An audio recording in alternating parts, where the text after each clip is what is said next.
In today's show, we've got news about Disney's very Merriest after-hours parties coming to the Magic Kingdom.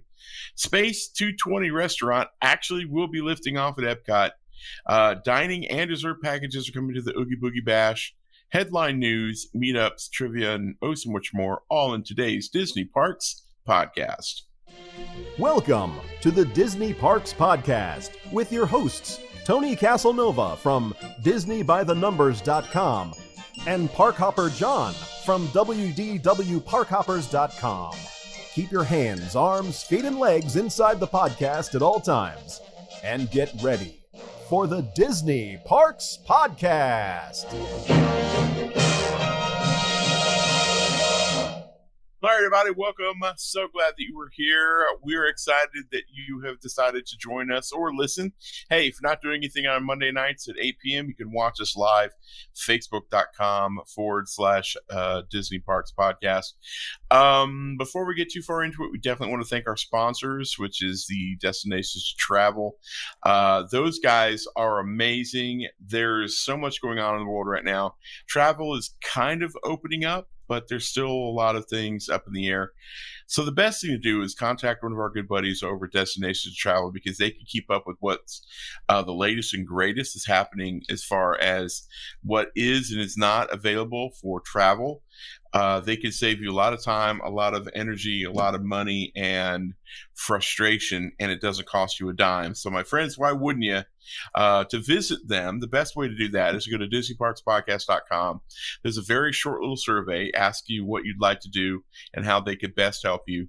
And you submit that, and then someone from Destinations will get in touch with you in the way that you would prefer very shortly. And you go to DisneyParksPodcast.com/travel. You do that, and you visit our friends over Destinations to Travel, one of the best travel agencies in the world. And remember, it doesn't cost you a dime, so why wouldn't you? All right. Sounds good. How you doing, T? Doing good. How about you? Hanging in? Good. Living the COVID dream. Yeah, aren't we all? So you went to the Riviera this weekend, right? Yep. Yeah. My brother was staying there, so went and saw a premier view, 2-bedroom lockout. Nice room. Lots of bathrooms, lots of showers. Like one side is a double bathroom. It's got a shower, full shower on one side and a full tub on the other side. So it's kind of crazy. Yeah. The beds are off the ground. They got nice big drawers for storing things. Yeah. Forgive me for asking, did you stay there or are you just visiting? No, I was just visiting. Yeah. They're staying. I was visiting. Yeah. Cool. Yeah. I have a place I can stay at. I know. Yes, very local. Very. Yeah, very local. But, Very. it's nice to get away. Sure. Yeah, it's nice to do a little staycation. I did that in January there. Yeah. Thanks Absolutely. to our friends at Destinations to Travel. That's travel. Yeah, as I did as well. Yeah. Like I said, I didn't do anything really major Disney this week. Mm-hmm. Watched some Disney Plus, checked out the new What If. But I didn't really go anywhere. This weekend was we definitely planned a weekend away. So yeah, that's what we were doing. But we did get to hang out with one of our good Disney friends up in Jacksonville. So that was kind of Disney. Yeah. Somebody that we know only through Disney. So that was kind of cool to hang out with her. And so that's what we did this weekend. Yeah. If you feel like it, in the comments, go ahead and put in what you did this weekend. If you did anything Disney. We'd love to hear it. And I'll just go ahead and answer this one question in the chat room. The guacamole at Plancha is not spicy, nor is the guacamole over at Rocco's Tacos. Yeah. Right? I think you could, the table side at Rocco's, you can tell them whether you want it mild, medium, or I think we got medium, or spicy. And they'll spice it up or turn it down. Plancha, I think they'll do the same. I think they'll just probably throw Tabasco in it. If you want it spicy, or some chopped up jalapenos. Yeah. I've never had it that spicy, and I don't like spicy food. So neither have I. Yep. All right. So I would like to taste my dinner. I do as well. I like to taste my food as opposed to just enduring it. Yeah. Anything else you want to talk about? Nothing. All right. Well, there's nothing else we can do then but get into the news. And now, Disney Parks Podcast News. Mickey's Once Upon a Christmas Time Parade, fireworks, and more, all coming to Disney's very Merriest After Hours party at the Magic Kingdom.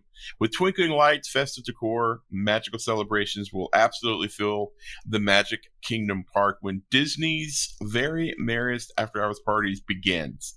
The event will take place on 24 select nights, November 8th through December 21st. From 9 p.m. until 1 a.m.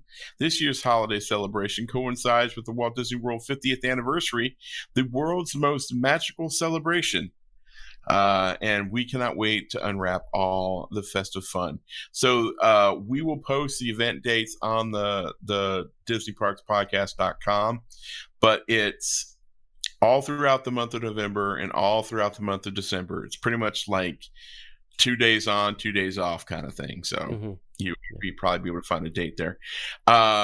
Disney's very excited to let everyone know that the very Merriest After Hours party will include the nighttime spectacular Minnie's Wonderful Christmas Time fireworks and the special holiday themed parade, Once Upon a Christmas Time Parade.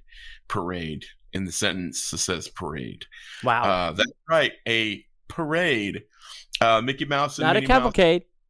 A parade.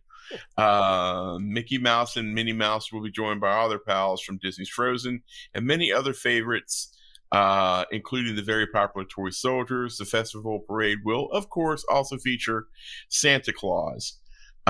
Tickets for the festive 4-hour Disney Very Merriest After Hours party just rolls off the tongue, boys and girls.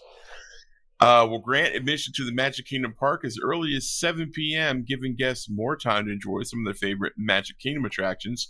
They can also take in some iridescent magic that will be part of the world's most magical celebration. From the brand new fireworks spectacular Disney enchantment to the transformation of Cinderella Castle into a beacon of magic, all in honor of the 50th anniversary of Walt Disney World Resort. And yes, that means guests could be able to experience two unique and different fireworks shows in one night. That's not all, folks. There's some additional details here on what you can expect during the limited capacity, separately ticketed event. Holiday attraction overlays are also making a comeback. The Jungle Cruise transforms into the Jingle Cruise, and Monsters, Inc. Laugh Floor will get new jokes performed for the joyful season. Sights of Disney characters throughout the park, all dressed in their holiday finest, won't be hugging you. Yep. While guests are walking down Main Street USA, they should be look up into the night sky to catch some magical snowfall. Don't eat it, kids. It's soap. It's not good. Guests could dance and boogie the night away at a themed Club Tinsel downtown Club Tinsel dance party at Tomorrowland. I can't read. Guests could enjoy complimentary stacks like ice cream novelties and popcorn, seasonal treats, and selected bottled beverages. Special holiday foods and drinks will be available for purchase. Disney Photo Pass will offer holiday magic shots throughout the night. Tickets go on sale August 20th and can be purchased online or by calling 407-939-7947. Guests of Disney Resort Hotels, Walt Disney World Swan and Dolphin Hotels, as well as Shades of Green at Walt Disney World Resort can book their tickets as early as August 17th. Ticket price ranges from $169 to $229 per plus tax. Holy shit. Tickets range from $169 to $229. It's not that far off from a Christmas party. For select November to December nights, and $249 plus tax on December 19th and 21st. These dated event tickets do not require an additional day theme park ticket or Disney Park Pass theme park reservation. The two best parts are right there. Yeah. $169 to $229. I guess that's not horrible. Yeah. But that's going to be... when I buy the Christmas party and then I throw on the, Tony's thing, it's not that far off from the $169. Yeah. Your situation is going to be changing this year, I think. We may book this. Yeah? Yeah. Let us know when, because I think we could probably do it too. It'd be nice to have something Christmassy. Yeah, but we're going home for Christmas this year. Yeah. So the first couple of Halloween parties have happened already, and I've heard that the crowds were pretty moderate. Now they could be moderate because who wants to go to Halloween party in August? Now I know the media or the social media went, and they were saying that it was not that bad. The crowds were, but they can walk on most anything. But once again, was it just the social media that was invited, or was it social media and the public? I assume both, because they want to get reaction or get the feel of what it's like. So anyway, we'll see. I'm gonna see what dates we're gonna do. Tickets go on sale Friday, I think. Yes, this Friday or next Friday. This Friday. Yep. Yeah. So gonna give it a shot. Yep. Okay. If you don't follow Zach Ridley on Instagram, shame on you, because he's been posting a lot of interesting content of late. Yeah. One was a walkthrough of the Space 220 restaurant, which is the only glimpse of the inside, a real, not artist rendering, view of the inside. And Space 220 is lifting off this September. So are you ready for an out of this world? World. I think out of this world. Close. Close. Then prepare yourself for liftoff, because Space 220 is actually going to open. Words I thought I would never say. They're going to begin service in mid-September. Another milestone in the transformation of EPCOT is underway at Walt Disney World. The Space 220 restaurant is located adjacent to Mission Space attraction and takes fine dining to a whole new level. The immersive experience begins as guests check in to the Space 220 Departure Lounge in Future World. From here, guests will board one of 2 space elevators that will transport them to what seems like 220 miles above the Earth to a Centaurian space station. As guests begin their ascent, they will look down through a viewport to see EPCOT shrink away. Looking up, they'll see the space station come. So if you look up, then you can see the space station. You look down, you'll see EPCOT. Very interesting. Then once you throw up your dinner. Once guests have docked, they will then head through the Centaurian Space Station themed dining area. Inside the dining area, guests will experience a panoramic view of Earth below and a variety of work and leisure activities taking place beyond the windows of the space station themed restaurant. And these views are just part of the experience. Disney Imagineers are excited to have created this experience for the executive chef, Mark Kush. We'll see how long he stays and if we get a new one before this opens, to showcase his culinary wonders. The Space 220 restaurant menu will feature stellar dishes and gourmet recipes, with a 2-course price fixed meal for lunch and a 3-course price fixed dinner. I don't like when they price fix dinners, Disney. The upscale contemporary fare will bring new meanings to the height of dining. So you mean we're not going to get Tang and freeze-dried ice cream? Apparently not. Damn. Rounding out the meal will be unique beverages, from fine wine to Tang and cocktails. EPCOT is defined by original stories that inspire. The 220 restaurant is another big milestone on the ongoing historic transformation of happening now at EPCOT, and will be part of the celebration of Walt Disney World's 50th anniversary. Stay tuned for more details. I've already tried booking, and it's not out there yet. Yeah, I've tried for Ohana, and I haven't been able to do it. Yeah. By the way, I think you're looking for a setting 13. Okay. In the world. That one. Second thing is, hey, NASA's been faking space for years. I'm shocked that,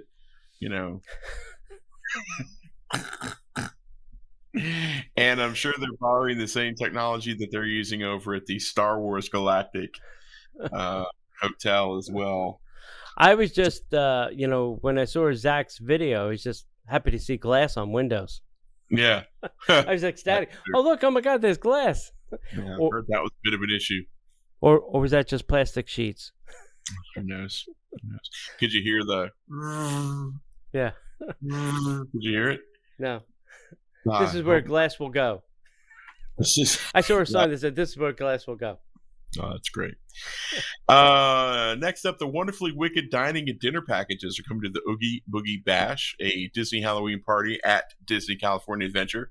So get ready to make the experience during Oogie Boogie Bash, a Disney Halloween party at Disney California Adventure, extra special with the addition of a dining or dessert package. The ghost hosts of this not-so-scary spectacular are inviting all to join the festivities with a supernaturally scrumptious meal of dreadfully delightful dessert buffet, followed by reserved viewing for the frightfully fun parade. Whew, man. It's a good thing I'm a professional broadcaster. As a reminder, the Oogie Boogie Bash, a Disney Halloween party, is a separate event after park hours event on select nights beginning September 9th through October 31st. If guests haven't purchased their Oogie Boogie Bash tickets, be sure to do so now before they're gone. Limited tickets are still available at disneyland.com/Oogie Boogie Bash. With Wine Country Trattoria Oogie Boogie Bash Parade Dining. Yes, that's 1, 2, 3, 4, 5, 6, 7, 8 words. You could dine on a delicious 3-course meal, starter, entree, and dessert at Wine Country Trattoria prior to the parade, and then head over to a reserved standing view area to witness the magic and mayhem of the frightfully fun parade during the Oogie Boogie Bash party nights. Wine Country Trattoria Oogie Boogie Bash Parade Dining, God bless, is amazing. Is available for lunch and dinner lunch and dinner on party dates during the mix-in party time. The children's meal includes an Oogie Boogie popcorn bucket, also available for adults for an extra charge. Reservations for dining at the restaurant can be made at Wine Country Trattoria on any date of the Oogie Boogie Bash, subject to availability. Upon arrival, guests should let the host know that they want to upgrade to this dining experience, which is subject to availability and must be made in person. Oogie Boogie Bash tickets are required for this dining package and will unite with the Sonoma Terrace Oogie Boogie Bash dessert party with some terrifyingly terrific Halloween treats along the reserved viewing for frightfully fun parade. Jesus. With this package, feast on an impressive selection of hauntingly scrumptious desserts and beverages. I'm going to find who wrote this press release, and I'm going to punch them square in the face. Sonoma Terrace Oogie Boogie Bash dessert party is available twice per night, beginning at 7 p.m. and again at 9:30 p.m. during party nights. Children ages 2 and under may attend free of charge, provided that they are seated on the lap of an adult. Advanced reservations are recommended and can be booked online up to 60 days prior to a visit at disneyland.com/dining. Oogie Boogie Bash tickets are required for booking and will need to be shown for verification when arriving at when you arrive at the location. Dining reservations for Sonoma Terrace Oogie Boogie Bash dessert party package will be available August 11th. So they're already available. Get them while they're hot. You should have just called it the OBBD. No, because then I'd be like, what the heck's that, John? And I'd be like, I have no idea. Jeez, Pete. That's a lot of Oogie Boogie in a lot of Oogie Boogie paragraph. Well, the problem with that is like verification when arriving at the location. Yeah. You know, stuff like that. Oogie Boogie Bash, and you say all those things together, and then they throw in the puns. Right. If you've ever thought about being a podcaster, please do. Just don't do Disney podcasts because they are crazy with the puns. Yeah. Yeah. It's almost like in the first time in forever they've been trying to say that. I know my mouth is tired. All right, let's talk about some key takeaways from Disney's Q3 2021 earnings call. So some of these are interesting. You may want to pay attention. The continued growth and success of Disney Plus and the other streaming services were on full display during the call. Overall revenue on the quarter came in at $17.02 billion, slightly above expected estimates of $16.76 billion. Disney Parks Experience and Products also saw a first profitable quarter since the pandemic started, with revenue in this division for Q3 at $4.3 billion as compared to $1.1 billion last year. This growth is strongly related to all domestic and international Disney parks actually being open. Look at that. See what happens when you open a theme park? They shall come. This is a quote from our dear friend, Mr. Chapek. We ended the third quarter in a strong position and are pleased with the company's trajectory as we grow our business amidst the ongoing challenges of the pandemic, said Bob Chapek, executive officer of the Walt Disney Company. Continue with a quote, "We continue to introduce exciting new experiences at our parks and our resorts worldwide, along with new guest-centric services, and their direct-to-consumer business is performing very well with a total of nearly 174 million subscribers across Disney Plus, ESPN Plus, and Hulu at the end of the quarter, and a host of new content coming soon." Yep. I'm going to stop for 1 second because I saw a quote that he just posted not that long ago that Bob says Disney Plus, ESPN, and Hulu is not the best bundle of streaming services out there. Really? What is, in his opinion? I don't know. Apparently, Bob doesn't subscribe to Disney Plus. He doesn't have to. I mean, he gets it for free. Yeah. Well, I don't know. Maybe he had to give up his main gate pass to get it for free. Yeah. That's what it was. all our Disney cast friends are rolling their eyes right now. Yeah. Bob, yeah, we can get you the subscription to Disney Plus, but you have to give up your main gate. I don't know. Sorry to hear that. Yeah. All right, so here are some great takeaways. Noteworthy takeaways.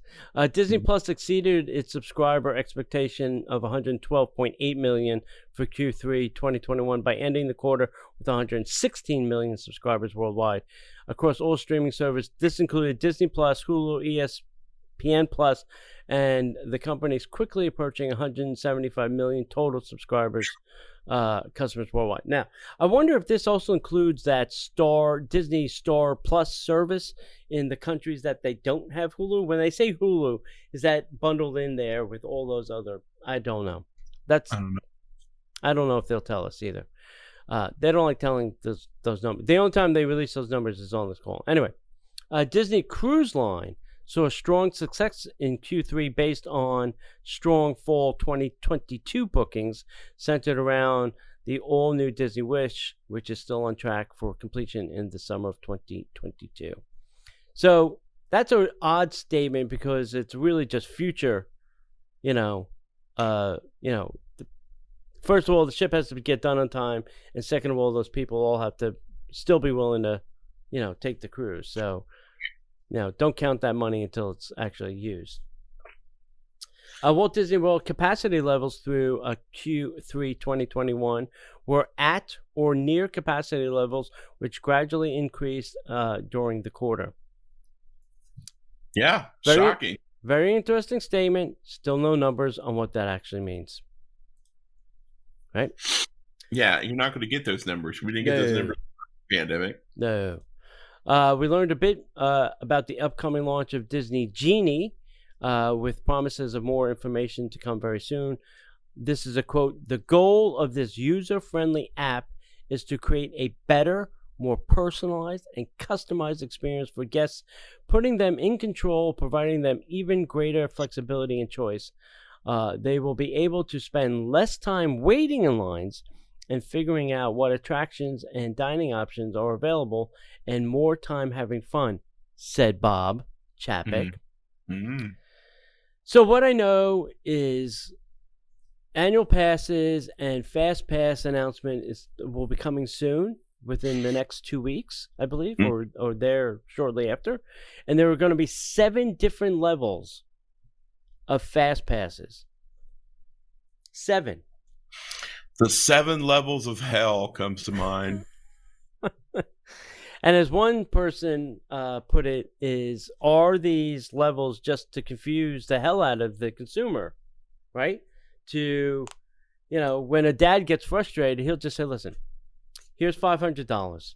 Tell me how I can get on these things the quickest with the shortest wait. Just tell me what that costs. I don't need to know what the levels are. Just tell me how I get on them as quickly as possible. I don't understand for fast passes why there has to be so many. Why do we need 7 different I'll get the whole information and then we can talk about it. That could be a whole show. Yes, it could be a whole show. I don't understand the thought process. I mean, I understand the way Disney does certain things, but I don't understand the thought process behind, hey, we want to do this app to make it more enjoyable for the guests. They're going to spend more time enjoying themselves on vacation. They're going to spend more time enjoying themselves in the theme park. So we're going to make this easier and less complex, which is a bullcrap statement because, it's going to be complex as all get out. I think the Genie thing, if you remove fast passes from the equation, the Genie app will make things easier, allegedly, based on what we know so far. We don't know the whole story yet. So my point was, in one statement, they're saying, well, we're trying to do this to make it a little bit more convenient so you can have more fun. And then they turn around with a boneheaded statement saying, we're going to have 7 levels of fast passes. 7 levels of fast pass. And is the top tier going to be like, you can have a rolling 10 fast passes? No, it's going to be like a rolling 6. Yeah. Or whatever they got over Hollywood, California. No, it's worse. It's worse than theirs. Yeah. During the question and answer portion of the presentation, it was asked what effects the current COVID variant concerns were having on Parks and Resorts. Chapek stated that the overall booking trends and attendance continue to be strong, and the only long-term effect continues to be convention cancellations. Yep. So that sounds good. Currently, 70% of all hotel rooms. In the hospitality industry, it's not. Yeah. I'm sorry. Well, they are in the hospitality industry. Currently, 70% of all hotel rooms are open at Walt Disney World, with plans to get to 100% by the end of the year, or by October 1st, whichever comes first. Yeah. So, and that's the thing. I mean, those rooms would be filled with convention. The people are not. I mean, I know of several large resorts in the area that certain people that we are very close to work at who are struggling. Yeah. The people are. It just, I don't know. People are so desperate for Disney, and I understand. I mean, they had MegaCon this weekend in Orlando. Why couldn't you have a convention? Oh, wait, that is a convention. Hold on. Never mind. I was talking crazy. Yeah, it was a convention. How big of a convention was that? I think it was pretty big. Orange County Convention Center? Yeah, Orange County Convention Center. MegaCon. That's part of the reason why it was so busy on Saturday night when we were down on I Drive. Yeah. Okay, so I won't say it. I won't piss people off. Think about who goes to MegaCon. Yes, I know. Versus who goes to conventions. Okay.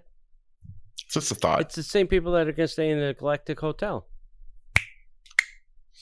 Truth. It's fascinating. I mean, I would love to be a fly in the wall in the behind the scenes meetings leading up to this call. But anywho, what do you guys think about that? Leave us a comment. All right. So if you'd like to support the show, we do have a very unique take on Disney. We love it passionately, which is our downfall. But if you'd like to support the show and you'd like to keep us on air and keep us free, please go to patreon.com/Disney Parks Podcast. We want to thank all of our longtime contributors, James, David, and Willie. We've got several levels of shows that you could get, several levels of support, which gives you access to up to 3 shows a week extra. Plus, we have a reward system. If you know anything about Patreon, for every level of support, you get more and more really cool Disney swag items. Plus, there is a level where you can get all of the shows, all the swag, and you can get a Disney by the Numbers t-shirt sent to you. And if you want to pay for the year in advance, you could do that too and save an additional 10%. So guys, please go to DisneyParksPodcast.com/Patreon. Help support the show. Keep us on there. We would love to have you join the Patreon family. Plus, we do a show every Monday at 7 p.m. just for our Patreon family. So you could go to, like it says on the screen, or you can go to DisneyParksPodcast.com/Patreon. All right, sounds good. All right, next up, we have a meetup coming December 11th. Please mark your calendars. It's our annual Christmas crawl. We'll start at the Contemporary and go, have drinks and food and see Christmas trees and eat gingerbread and all that stuff. So come mark your calendars, December 11th. When we get closer to that, we'll tell you more detailed information. All right, last week we had a trivia question, John, and it was this. What was the name of Maleficent's pet raven? Was it like Satan or Beelzebub or... No. How about Diablo? Yes, Diablo sounds good as well. Excellent. Good guess. Doesn't that take place in Europe? Yeah, probably. Spain, though, right? Yeah. I wonder how they got the name Diablo. I don't know. Interesting. Anyway, Doug is the winner, and as we like to say, Doug, it's in the mail. This week's trivia question is this. How many brothers does Prince Hans of the Southern Isles have in the movie Frozen? If you think you know the right answer, send that to DisneyParksPodcast@gmail.com. Well, there's Don Han. Don Juan Han. Wonton Han. I don't know. I'm just making up like a... That's a good question. I don't know the answer to that question. Yeah. All right. I actually have seen Frozen a time or two. Yeah. Hey, speaking of questions, do you like cold brew coffee, Tony? Are you a cold brew person? Do you like it? I do like cold brew coffee. I do as well. I like cold brew. I like Nitro cold brew. Yep. I like Nitro beer. Right. All that stuff is cool, I think. Yeah. So I'm very excited because Gideon's Bakehouse has now released their cookies and cream Nitro cold brew daily. Ooh. Gideon's Bakehouse. Why, was it just on special occasions or something? No, yeah, it was. Previously, it was just a special occasion. As if the line to the Gideon's Bakehouse wasn't long enough. Suppose you've ever had the chance to enjoy a delicious peanut butter cold brew, which is stellar, exclusively available at Gideon's Bakehouse here at Disney Springs. In that case, you should be excited to know that an exceptional dessert coffee has recently been added to the daily offerings. It's perfected the recipe for their cookies and cream Nitro cold brew and is now being offered each and every day. This recipe includes locally roasted cold brew and actual cookies with no store-bought syrups. Wow. Additionally, Gideon's recently announced that they will have added a second hot cookie hour to their daily schedule. In case you're not really aware what that is, during the hot cookie hour, you could purchase a chocolate chip cookie straight from the oven with a scoop of locally made malted vanilla ice cream on top. Oh gosh. I will do things that no man should for a hot Gideon's cookie and ice cream on top. Yeah. I mean, I'm not proud of it, but I do it. And as if that wasn't enough, Gideon's introduced a new character named Signore Pipistrello. You can now read all about this curious fellow over on the @Gideon's Bakehouse Instagram page. As the story goes, he only emerges at night, but has a huge desire to try the coffee cake cookie, which is only available in the mornings until it sells out each day. So he's never enjoyed its deliciousness. So, in honor of Pipistrello, Gideon's has created a new dark coffee cake cookie that combines the love of chocolate with their original coffee cake cookie. The dark coffee cake cookie is made with a chocolate cookie base instead of a vanilla butter dough and is available exclusively at Gideon's strictly after the sun goes down. This place is just literally printing money. Right. God love those people. They're doing the Lord's work. There's always a line. Always a line. Yeah. If they would go out public, I would invest. Yeah. Yeah. They should do that. Take on investors. Yeah. All right. Let's talk about more October dates added to extended evening hours at Walt Disney World theme parks. 2 more dates have been added to the schedule for the upcoming extended evening hours at Walt Disney World theme parks beginning October 2021. October 25th and October 27th have been added to the previously announced dates in October, bringing the total to now 16 hours of extra time in the parks. And those dates are now Monday, October 4th, EPCOT, 10 to midnight. Wednesday, the October 6th, Magic Kingdom, 9 to 11. October 11th, EPCOT, 10 to midnight. October 13th, Magic Kingdom, 9 to 11. October 18th, EPCOT, 10 to midnight. October 20th, Magic Kingdom, 9 to 11. October 25th, EPCOT, 10 to midnight. And October 27th, MK, 9 to 11. Now, guests staying at one of the deluxe resort or deluxe villa resort hotels will be able to take part in this extended evening hours. This is not for everybody. You have to be staying at a deluxe resort to do this. Note that the guests will need to have a valid ticket or pass, annual pass, and a theme park reservation for the same park on the same day to experience both the early theme park entry and the extended evening. Okay, you got that? Have to have a ticket and a theme park pass for the same day. So if you want to do the October 27th Magic Kingdom, you have to go to the Magic Kingdom, have that theme park ticket as well as your thing. So I don't have to read this. It's every deluxe resort at Disney. Animal Kingdom, Board, Beach, all the way down to, the villas at the Grand Floridian. So every DVC and every deluxe resort is on this list right now. Yes. And right. And the other ones that are on there is the Swan, the Dolphin, and the Swan Reserve, and Shades of Green. So they're giving the military their chance to do that as well. So I didn't mean to ruin your surprise. What? I didn't mean to ruin the surprise for you. Oh, okay. Yeah. So that's it'll be interesting to see how these play out. Yeah. You can file this one firmly in the rumor mill, but it's looking like that there's a second level entry and exit coming to the Magic Kingdom ferry boat. Which is both good and bad. So there's a lot of work going on around the Magic Kingdom ferry boat, lending weight to the possibility that Disney's adding an entry and exit point to the second level of the boats, which would be nice in a way.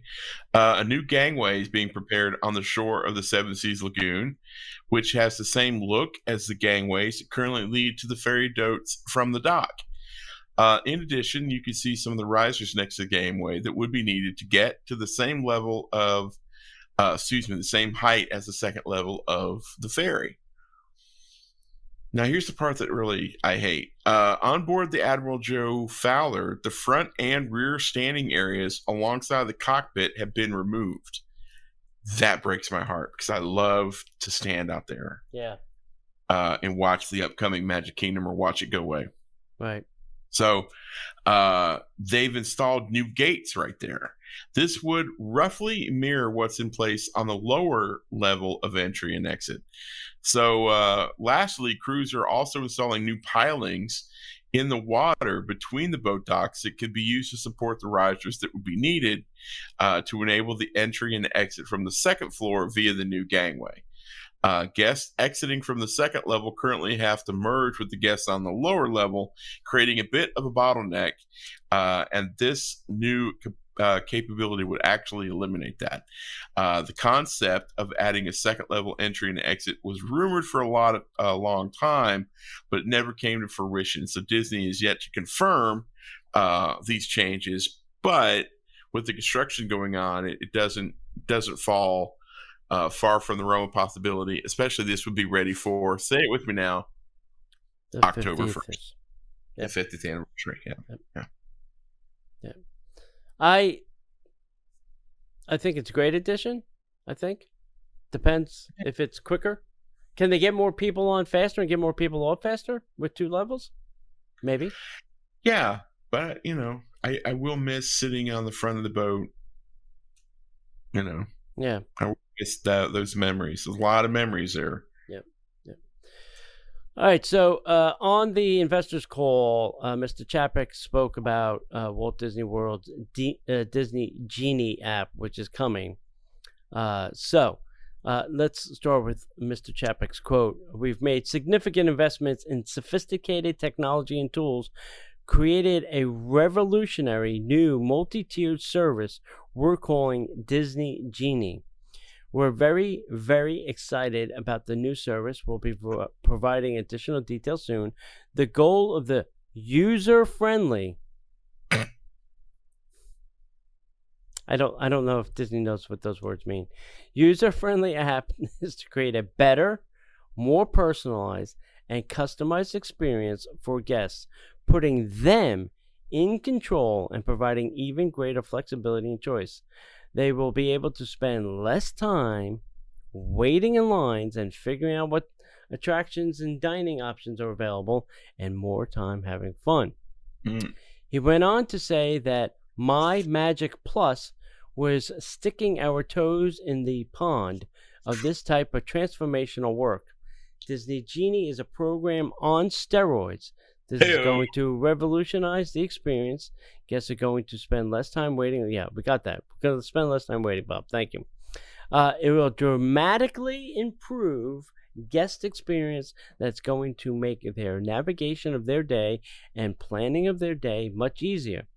Essentially, it is going to take a consumer preference that we note from our consumers, given what we note from them, meaning the data they've collected on you, and blended that with basically industrial engineering data, more data they've gathered on you, in terms of how the park is operating that day, and meld together to make suggestions on the fly that not only will lead to improved guest experiences and lead to substantial commercial opportunities for us as the guest navigates their day. It certainly qualifies in mind for materially transformational impact on our business from the yield standpoint. Now, what I know about this so far is you basically, if you make your dining reservations and where you're staying and what park you're going to, the Genie app will know that, and it might then pop up a message and say, "Hey, we noticed that you wanted to go on Space Mountain based on your preferences, but the wait there is very short. You can go on with little or no wait."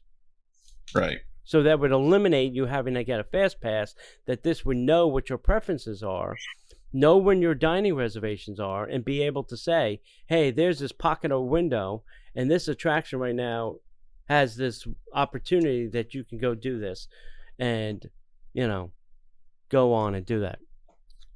In theory, that sounds fantastic, right? Totally fantastic. In Will theory. Will that work on Christmas Day when there's 8 million people in the park? Probably not. Probably not.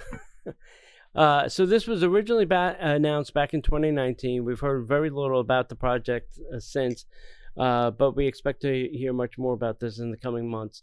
I think it's probably going to be out by the end of the year if I was going to guess, if I was a guessing man, because I think they're going to want to take advantage of this or give it a test twirl for the 50th. You know, this is how Disney described the app back in 2019. Disney will make planning easier and more fun by providing customized itineraries geared to your interests right at your fingertips, from a royal princess themed day at the Magic Kingdom Park to a trip around the world of EPCOT for foodies, and even a perfect day for thrill seekers. Certain features of the Disney Genie will also be available through preferred travel professionals.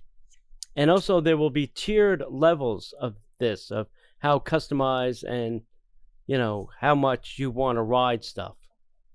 Mm-hmm. So be prepared for that as well. Let me paint you a quick scenario. Okay. Let's just say that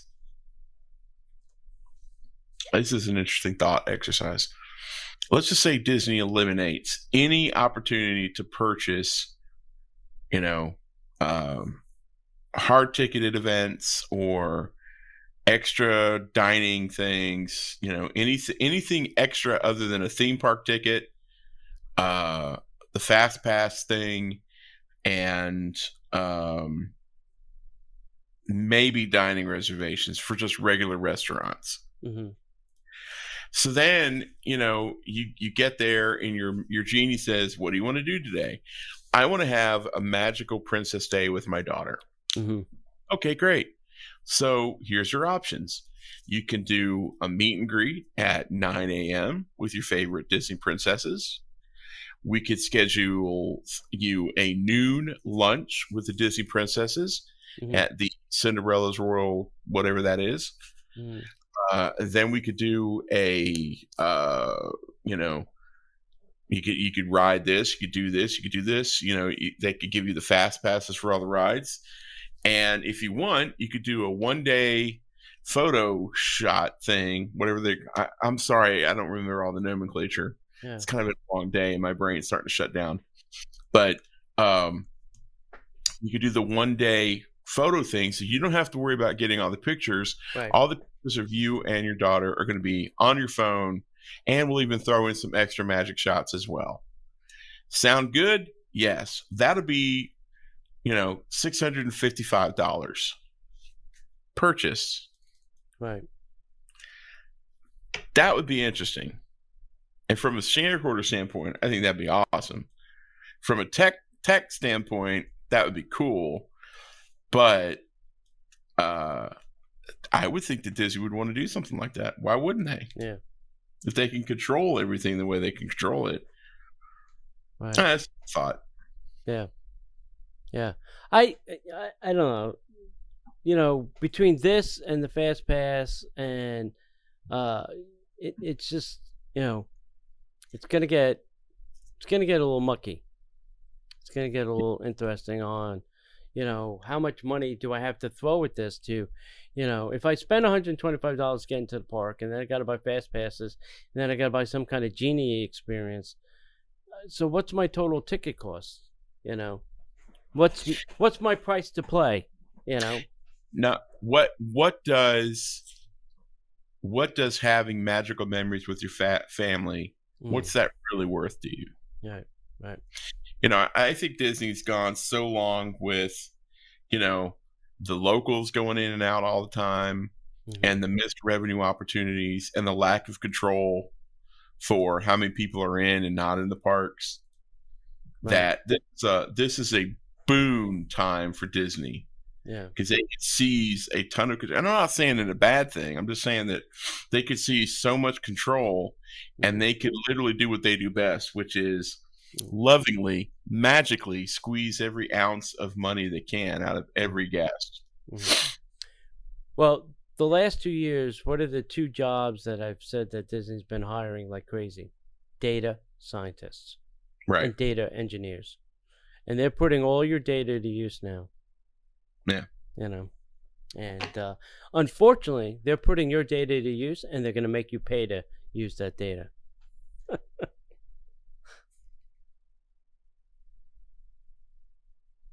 Hat you. God bless you. And God bless you. Okay, nothing. In there, it won't come out. Okay.